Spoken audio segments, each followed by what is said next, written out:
Hi, this is Adrienne, and my presentation today is bringing Starbucks to Cuba. I'm going to start with a little brief history. Starbucks Coffee, Tea, and Spices was started in 1971 by two teachers and a writer in Seattle, Washington. They got their idea from Pete's Coffee and Tea in Berkeley, California. They started their ventures with a $5,000 loan and an investment of a little over $1,300 from each man. Howard Schultz, the icon of Starbucks, joined the company in 1981 as the head of marketing and retail. Schultz had traveled to Italy for business. He was impressed with the coffee houses, and when he came back, he convinced the remaining owners to start the first Starbucks coffee house. Due to differences, Schultz left Starbucks and opened Il Giornale, a coffee house that rapidly expanded. It expanded so well that Schultz was able to acquire Starbucks in 1987 for the price of $3.7 million. Starbucks rapidly started taking shape in the 90s. In 1987, there was only 17 stores. By 1992, they had 165.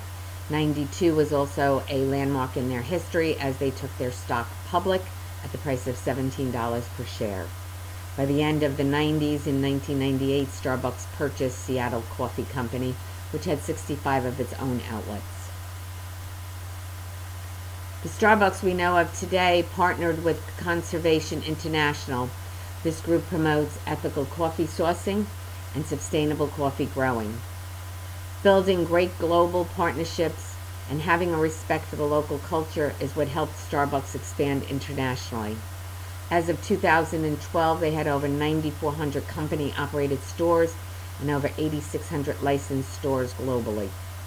October 11, 2013, their stock closed at $77.82. Their market cap was $58.5 billion. They ranked number 54 of the world's most powerful brands. Starbucks is presently in over 65 countries with more than 21,000 stores. Starbucks' largest presence besides the U.S. is in Europe and Asia. A little information on Cuba. Cuba and several of its smaller islands make up what's known as the Republic of Cuba. It's still the last remaining communist state. It's known for as an agricultural nation. Its population is a mix of mulatto, whites, blacks, and Chinese. Virtually the entire population on the island is native-born Cuban. Their culture is a little diverse. You have your older Cubans who have lived under the socialist ideas. They believe you suffer in the hard times, that material hardship is acceptable, and that luxuries are not the norm. The younger Cubans believe material items are a sign of social standing and wealth. They do not remember capitalism before the revolution. Cubans are mainly of Spanish and African origin. Their religion is a large concentration of Roman Catholic and Afro-Cuban religions. The Cuban legal system has three stages during their history. There was the Spanish colony era, which is a civil law state. They had 30 years of Marxist-Leninist state, and they had close ties up until recently with the former Soviet Union Communist Party. The Cuban Communist Party is the only authorized political party. It rules as the highest leading force of society in the state. It monopolizes all the government positions. It's headed by General Raul Castro and a party of loyalists. The Cuban religion shouldn't have any impact on the international trade. It might have prior to 1991, but it does not appear at this time to be an interference in doing trade with Starbucks. Their legal system and political party has been a hindrance on international trade. A prime example is the U.S. However, recent changes will allow more trade between the U.S. and Cuba, which could open more doors for Starbucks.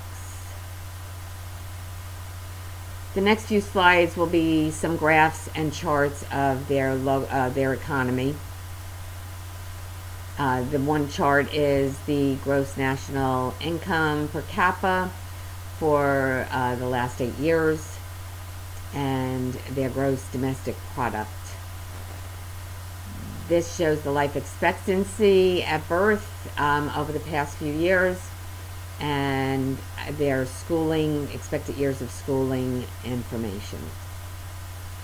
The HPI, which is the Happy Planet Index, Cuba achieved a score of 56.2 and ranked number 12 of all the countries it analyzed. These show their inflation rate, which has decreased but then has gradually been increasing again, as well as their unemployment rate. There has been a lot of fluctuation in the past 4 years. Their debt to gross domestic product has increasingly increased over the years. There's been a gradual increase in inflation since 2008. Their unemployment rate has largely increased. Their income distribution, poverty, and balance of payment data was non-existent. This is expected from a communist country, as they only want the good to be known to the outside world. So there's very little data on the Cuban economy out there. In April 2011, the first Cuban Communist Party Congress was held in almost 13 years. The leaders have approved a plan for a wide range of economic changes. President Castro said such changes are needed to update the economic model and to ensure the survival of socialism. The government has expanded some opportunities for self-employment. They've limited reforms introduced to increase enterprise efficiency. However, the average Cuban standard of living remains at a low level. Part of this is caused by the loss of the Soviet aid and domestic inefficiencies. Cuba's needs and plans to change their economic model for survival. I feel that there will be some new companies popping up in Cuba at a steady rate once some of this has been implemented. The country has its problems. A lot of data is not available because the government lack of providing it over the previous years. I do believe that President Castro wants to bring some changes in time. However, the government will need younger blood to make the drastic changes Cuba needs. The first step is to bring new companies and industry to the island so the economy can continue to recover. Some of the imports come from China, Spain, Brazil, and Mexico. Cuba imports a lot of refined petroleum, wheat, corn, poultry, meat, and concentrated milk. They export to Spain, Italy, Brazil, and China. Their main exports is raw sugar, their rolled tobacco, nickel, and hard liquor. Recently, the United States has announced some new rules to ease sanctions on Cuba. And even though it's not a lot, it's a small token, and it can help the Cuban economy and maybe open more avenues in the future between them and the U.S. Cuba can make some headway through trade and economic integration with its neighbors in the region. Right now, they have partial trade agreements, mostly with Latin American countries, but they are not using it to their fullest potential. Tourism is a major area that has been building in Cuba's economy. However, Cuba needs to return to the international financial market. It needs to build relations with multilateral and regional bloc organizations like the European Union to transform their economy. A crucial part of Cuba's economic growth is to create a normal diplomatic relationships with the U.S. The next few slides will go over some of the financial conditions of Starbucks since 2013. The slides are comparing the company to the industry at that time frame of 2013. This is their financial condition of their ratios to debt, their current ratio, their quick ratio, their book value share. The next one shows their growth rate. Again, it's compared to the industry for 2013. Their investment return, again, including a 5-year average on their return on equity, return on assets, and return on capital. It again is comparing them to the industry. A comparison of Starbucks from 2013 to the previous year shows that there has been an increase. Fortune 500 as of 2013 ranks Starbucks 208 of 500 companies. The revenue of $13,299.5 million. They had a profit of $1,383.8 million. Their assets were recorded at $8,219.2 million. This should show that Starbucks is financially capable of successfully opening shop in Cuba. Starbucks foreign market strategy. Their strategy began in 1996 with their success of opening their first international shop. Starbucks studies the market before taking its product into that country. They rely on local connections to get everything up and working.